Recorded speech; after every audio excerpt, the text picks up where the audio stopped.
think I had one client ever actually get the exemption. So it was kind of impossible. Yeah, unless you're buying a condo. And that's what it was. Not it was even a studio. high-end condo. No, yeah, it was a studio that they were moving into. Yeah. Yeah, it really needed to be updated. Why even have this first-time home buyer exemption if there's no properties that would qualify?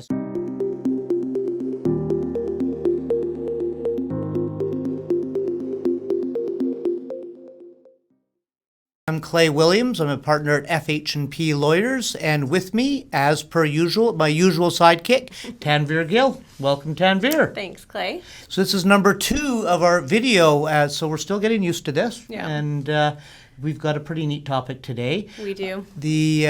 Our provincial government introduced their 2024 budget, and there's a couple of things that came out of that we think you might be interested in as listeners of a law topic show. And also we're going to talk about LOTR. Yeah. And let's start with LOTR. So LOTR is the Landowner Transparency Registry. It's a registry where an indirect ownership in land gets recorded. So whether you own land through a corporation, a trust, through a partnership, that interest is recorded in this registry. We've been doing this for a while. It's not new for now. The registry itself is not new. If you have an interest in land and you've never heard of this before, that's a red flag.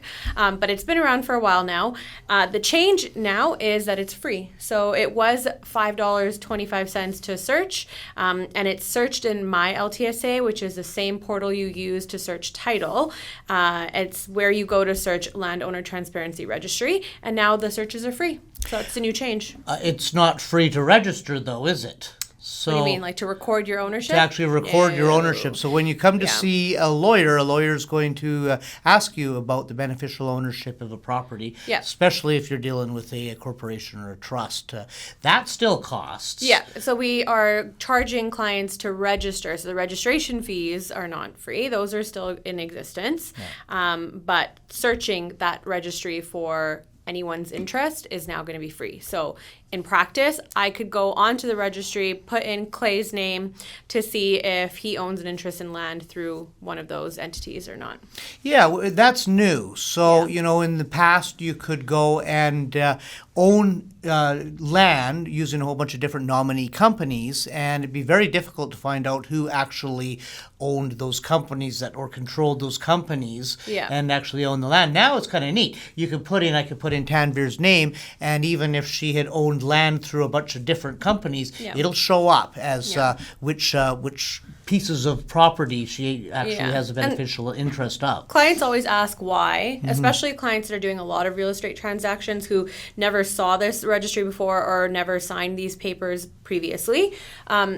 Really what it was is getting behind invisible ownership, or people who owned land in a way where it wasn't clear who the interest holders were. So I guess, lifting the curtain on ownership, as well as anti-money laundering, schemes, making sure that the government knows who owns what, and it's not a way where people are funneling cash. So how do they do it? What do they do? What do they sign up? What website do they go to? To search? Yeah. So myltsa.ca is where you search. But the easier thing is to always ask us if it's something you need to know about, if it's a search you want to do, or if it's something you want to be exempt from, you don't want to be publicly searchable. There's all this information that we can help you with. If it's something that you're wanting to know more about, get in touch with us. Yeah. So, and the budget came out, and so we've got a couple of neat things that, again, people that might be interested in a law show would be interested in. And so let's start with the new PTT, not a new exemption, the new limits on the first-time home buyers. Yeah, so the budget has quite a number of things. We're not going to look at all of them. We'll focus on the ones that we're mostly interested in. So PTT is a big one.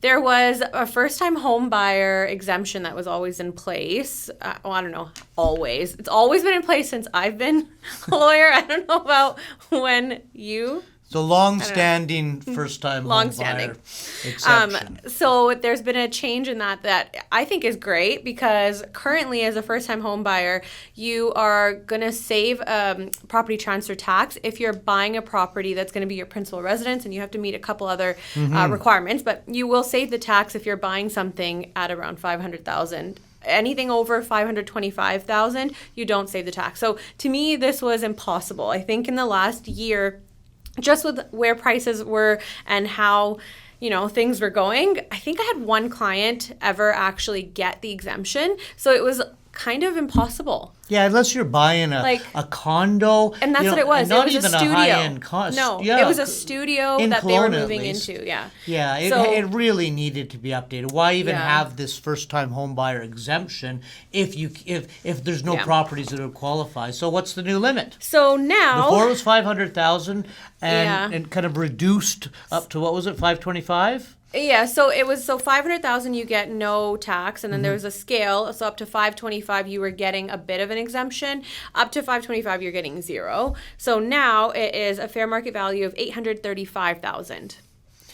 That was a significant increase, and it really reflects, I think, the market. And 825,000, that's a pretty good property. And you still get a limited exemption up to, what is it, 860? 860. So hey, that's great. It's definitely more practical. I mean, realistically, first-time home buyer is borrowed from mom and dad if they're buying a property for $835 or whatever $1,000. It's still gonna be, or the new family that's sort of getting into their first house that maybe is finally qualifying.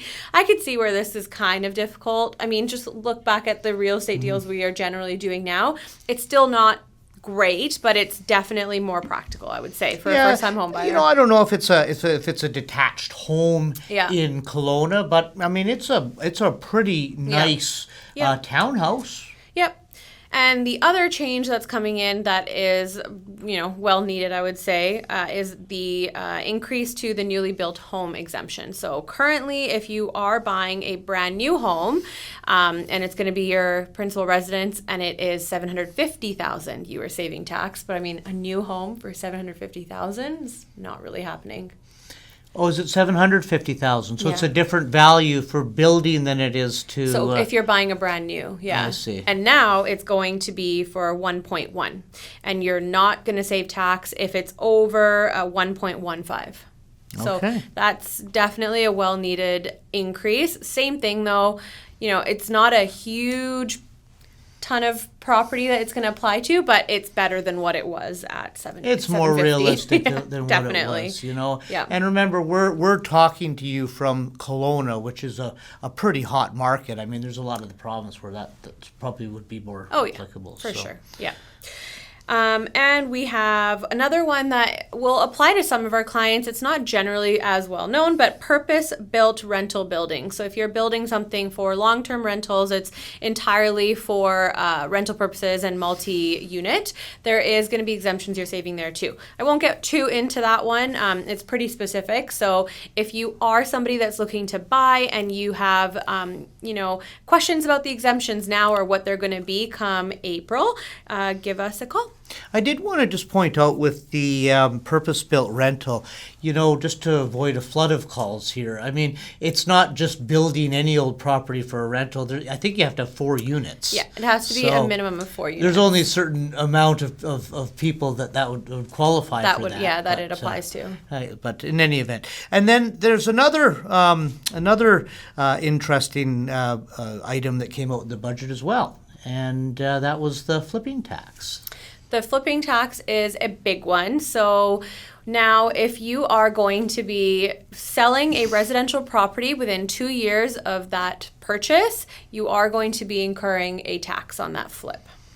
Yeah, and that's a big deal. And it sure worries me a little bit, that all of a sudden we've got, you have to own a place for a certain period of time.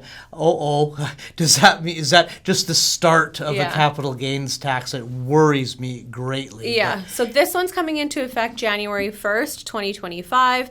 And what the budget sort of showed was that within that first year, 365 days, if that sale is happening, you're taxing or you're getting taxed. And then it was sort of a sliding scale for the second year of ownership. Yeah, that's right. Up to almost nothing if you've owned it for almost 2 years. But it's there. And so now there are some some ways out of that, some exemptions. Before I get to the exemptions, the type of property that this is aiming to tax is residential property. So if it's, a house that you're looking to buy, if it's zoned for residential, also assignments. So if I was in a contract to buy a house and then I assigned that contract forward, you could be taxed on that as well. Okay. And so tell us about the exemptions. So there's going to be a ton. We don't know exact details, but death, divorce, disability, there's a list of them that are going to be situations, life circumstances that are requiring you to sell where the government is not going to be looking to tax you.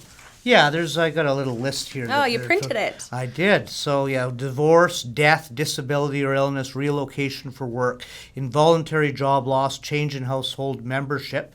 Yeah. I'm not sure what that means. Personal safety and insolvency. Yeah. So those are the ones the government has published at least. So there you go.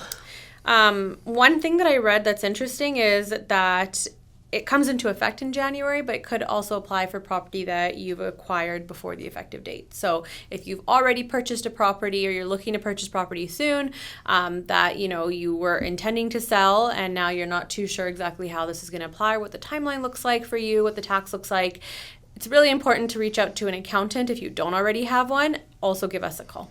Yeah, sounds good. Anything else? I think that's it. All right, until next time, I'm Clay Williams.